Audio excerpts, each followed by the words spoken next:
What's going on, guys? Aero here, and welcome back to another video. Now in today's video, I want to talk to you guys about the story of how Sora got into Super Smash Bros. Ultimate, as just recently Mr. Sakurai has released his final issue of the Famitsu column, which is like a mini interview series that Sakurai has had for a long time now, and this one really details kind of the information about how Sora got into Super Smash Bros. And a lot of the stuff that happened behind the scenes that wasn't explained in his fighter presentation. Now real quick before we get started, I just want to give a quick shout out to the sponsor of today's video, Ace Defender. Ace Defender is a high quality SRPG masterpiece combining authentic turn-based RPG battle with tower defense elements. The game has a traditional RPG storyline with solo player that has over 40 chapters, nearly 2,000 levels. The storyline involves a rebellion in the Dragon Clan which threatens the balance of good and evil in the world. Our heroine, Alpida, the Silver Dragon Princess, has escaped with the Creation Crystal to the human lands. There, she awoke the Creation Crystal and summoned heroes to fight evil with your help. There's a lot of different heroes that you can collect, and they're all part of 5 factions: Divine, Demon, Shadow, Nature, and Light, and they all have their own deep hero backstories as well. Starting with 48 heroes, there's 2 new heroes that are added every 2 weeks, and so you can level up these heroes, combine them, equip gear, and create your own powerful lineup.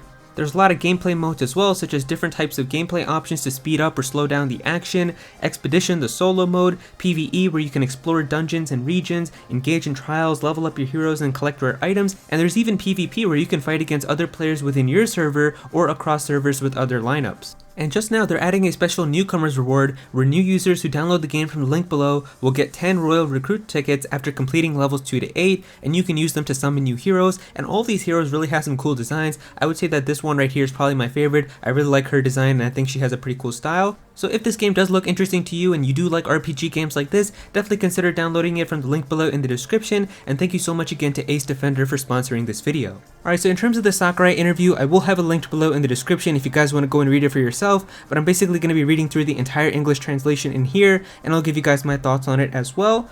So basically Sakurai started off by saying that Sora's reveal had an amazing reaction, and of course this is to be expected. Sora was a character that so many people have always wanted, and anytime that Nintendo ever announced a Nintendo Direct or that there was going to be a new Smash reveal, Sora would be trending on Twitter immediately. I mean, even before this final Smash Bros presentation, Sora was trending on Twitter for like 3 days straight, and this was just a character that was always talked about any time that Smash Bros was involved. So many people just really wanted to see this character, and to finally get him in the game was just an insane moment to have.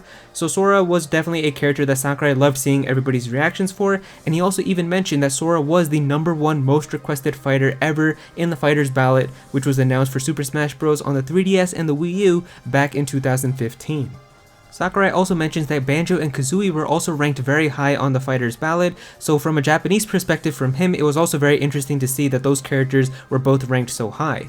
Then speaking of Sora, he basically says, the barriers to Sora's inclusion in Smash weren't as surprising though, it wasn't the same as getting other fighters. Even though Sora was highly requested, Sakurai thought that it would be highly unlikely to get Sora into Smash. There is no doubt that the team involved with the negotiations for Smash Bros. Also thought that it was quite impossible too.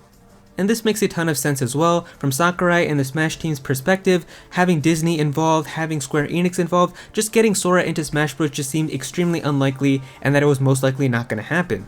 But then Sakurai said that one day an opportunity came through.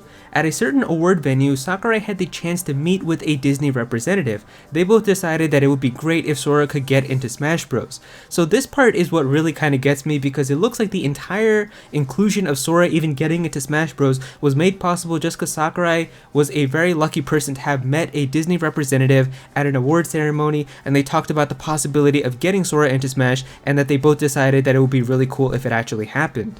Now it doesn't specify in here which award ceremony this was, but there is a special video of Sakurai giving like a very nice speech about Iwata and kind of his goal for what he wanted Smash Bros to be like on the NX, and that Sakurai was really trying to do what he could with Smash Ultimate to live up to Iwata's dream for it. And I think in that award ceremony, Smash Bros. Ultimate won Game of the Year or something like that, so it was really cool if that was the actual award ceremony where they got to meet with the Disney representative. It's not confirmed, I don't really know which one it was, but I think it would have been cool if that one was the one where he got to meet the Disney representative. But just the whole idea of Sora's inclusion into Smash because of this special interaction with Sakurai is just really crazy to me. But Sakurai mentions that this interaction alone wasn't going to be able to get Sora into Smash Bros. The higher ups could have felt differently and the talks could fall apart. But after long and careful discussions with Square Enix, Nintendo, and Disney, the okay was finally given, and Fighters Pass 2 had 6 fighters. Sakurai goes on to say that originally Fighters Pass 2 was planned to only have 5 fighters, just like Fighters Pass 1. After all of the fighters had been decided, it looked like the Sora would be able to get in after all. So even though it was quite challenging, it was decided to increase the number of fighters in Fighters Pass 2 to 6 characters. And so this whole aspect is just extremely insane to me. The idea of Sora even getting into Smash Bros just happened because Sakurai was lucky enough to meet a Disney representative at an award show, and that they had already planned Fighters Pass 2 to have only 5 characters just like Fighters Pass 1, and that Sora wasn't even decided to be inside of this pass until the very last minute when they got the okay to add him into the game.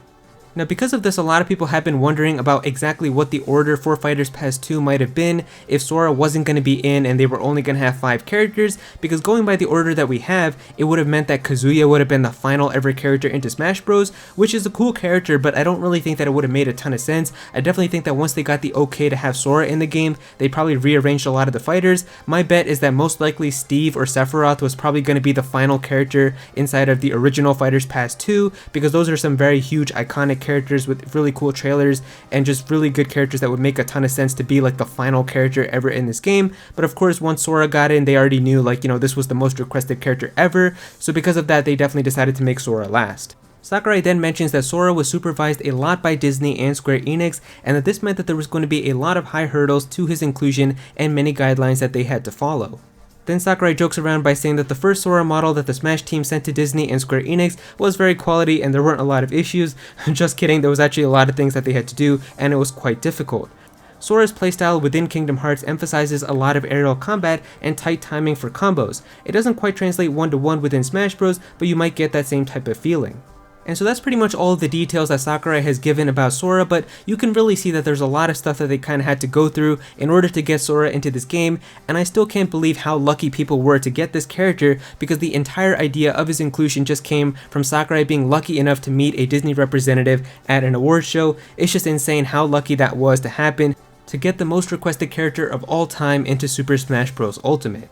And so there you go guys, that is the story of how Sora got into Super Smash Bros. It's just really crazy to me to see kind of the behind the scene experience and what really kind of went down to get this character into the game, and how lucky people really were to finally get this most wanted character. So if you guys enjoyed this video, then definitely be sure to click that like button and also comment down below. Let me know how you guys feel about this. How do you guys feel about this, knowing kind of exactly what happened behind the scenes? Are you really happy by Sora? Have you guys started playing as him? Do you guys like him? Definitely be sure to comment down below and let me know.